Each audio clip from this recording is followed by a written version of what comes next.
there, Gavin Gear here from UltimateReloader.com. In this video, we're going to focus on precision loads for the 25-45 Sharps.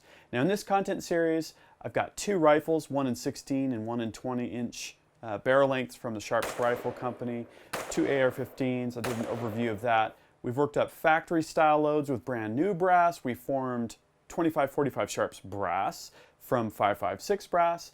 In this video, I'm going to take that 5.56 formed brass. We're going to do a little finessing on it, and we're going to use the MEC Marksman and some other precision loading tools to crank out some rounds that are going to be highly consistent, highly concentric, and should perform really well in the rifles. So let's get straight to it.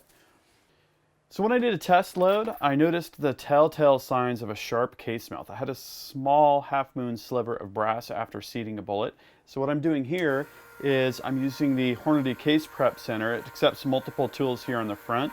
And we're going to do a quick outside chamfer and a quick inside chamfer. And that's going to make sure that our bullet glides in smoothly and does not get shaved any of the copper jacketing by the sharp case mouth. It's also going to go a little bit further towards ensuring reliable feeding in the 25-45 Sharps AR-15s that I'll be testing this ammo with. So it doesn't take too long, just a couple quick touches here. We're just taking off the sharp edge. We don't really need to do much of a chamfer at all. And this is just going to put a nice finishing touch on this brass that we formed from military 5.56 brass.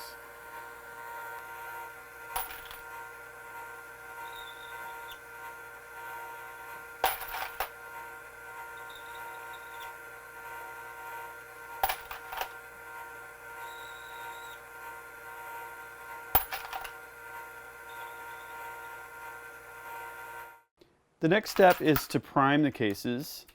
Here I'm using the Lee Auto Bench Prime, which gives you great leverage, mechanical advantage, and feel. Very quick to use.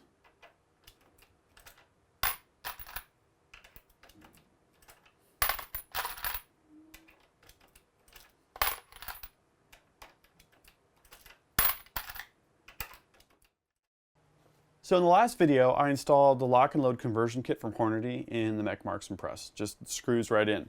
That means we can use a case-activated powder measure and drop it in as easy as that. Now, when we want to dump out the powder, we just rotate it again, dump out the powder. Really easy to switch over, and I kind of like to use the case-activated powder measure even in a single-stage press. So I'm using Hodgdon H335, a load that worked well with the hot core bullets, 87 grain bullets. This time I'm using TNT. So we're going to use the same charge weight and go through and charge each of the cases individually. And the process here is simple. I've got two loading blocks. I've got one that I'm going to draw from. Going to charge each case. Double check our powder level. I confirmed that I'm plus or minus 0.1 grains, which is great. I was seeing a lot of 28s, a lot of 28.1s, that kind of thing. So that's plenty consistent and precise for loading for the AR-15. Each time I'm taking the case, charging it, and then putting it into another loading block where I've got charged cases. So this is going to go fast. To me, this is a little bit easier than using a bench powder measure with a hand thrower lever on the side, but it's a matter of personal preference, really.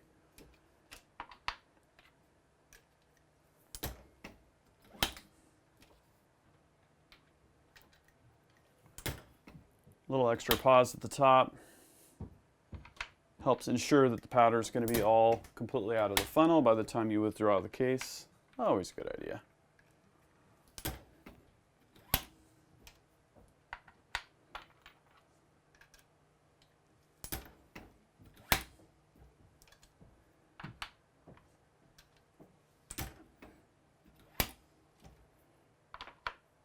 And done.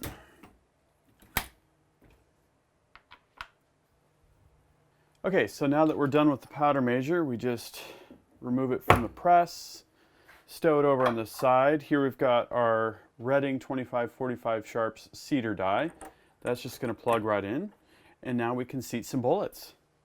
So a quick note about bullet seating. I'm using essentially the same load here that I did with the hot core bullets, but these are Spear TNT hollow points. And to get the cartridge overall length dialed in, I basically dialed in the seating die until the cartridge overall length was max for the 25-45 Sharp spec, but I didn't quite have enough clearance. Here you can see at the cutout of a PMAG for 223, which is what the 25-45 Sharps rifle uses. So I turned the seating plug in a little bit more until I have what I would consider a comfortable clearance between the very tip of the bullet and the lip of the magazine there. So that should ensure reliable feeding in our rifle and give us the maximum cartridge overall length for less ogive to lands jump for the bullet. So let's do some seating. So the seating process is really simple. I'm going to take a charged case each time. I'm going to take one of the Spear TNT bullets. Now these are flat base, so I have to be a little bit more careful about holding it centered in the case mouth while I insert it up into the seating die. And that's about all there is to it. I like to go slow and steady. Just make sure everything is lined up right. Make sure I have a really smooth release of the bullet into the mouth of the die. And you can feel the neck tension. Everything is running as smooth as glass. There's a certain satisfaction that comes with single stage reloading that's a little bit hard to describe. It's that handcrafted pride in ownership, pride in shooting. Gives you time to think about the shooting that you're going to be doing and how the ammunition is going to perform, maybe even what permutations you're going to try, varying the charge weight, trying different powders and so on and so forth.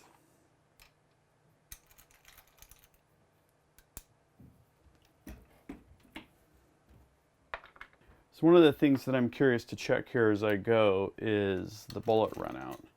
And we can test that as we go with Hornady lock and load concentricity tool. So I'm just going to take the cartridge that I just seated the bullet for off the press, and then, wow, hope you can see that. I'm going to move this dial out of the way a little bit here, but the needle is barely swinging. I think that's probably just about the best result that I've had straight off the go here. That's not even with match brass or anything like that. So I'm going to say that's at probably plus or minus about 1/8 of a thousandth, 1/10 of a thousandth for a 1/5 of a thousandth total swing. I mean, that's really an amazing result. And I think why that's so good is we've got the floating shell holder design on the MEC Marksman here, but we've also got the lock and load bushing system, which introduces some float at the top end as well. So definitely awesome results. I'm super curious to see how this ammunition is going to shoot. I think that'll be really interesting.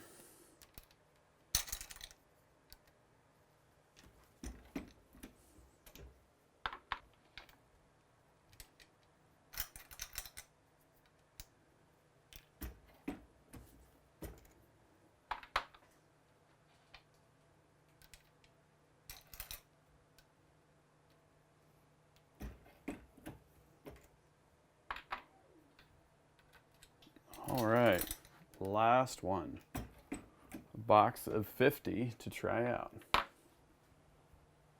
Well, that was a success. It was really interesting to try the MEC Marksman with some precision loads, specifically 25-45 Sharps. Got 50 here that I loaded up as a test batch. And I can't wait to compare these TNT bullets with the hot core bullets, both at 87 grains. Do some chronograph testing, do some groups, have a bunch of content on that, covering that kind of data coming up here shortly. But the MEC Marksman did great. We had really, really good concentricity results with the combination of the floating shell holder and the lock and load bushing system here.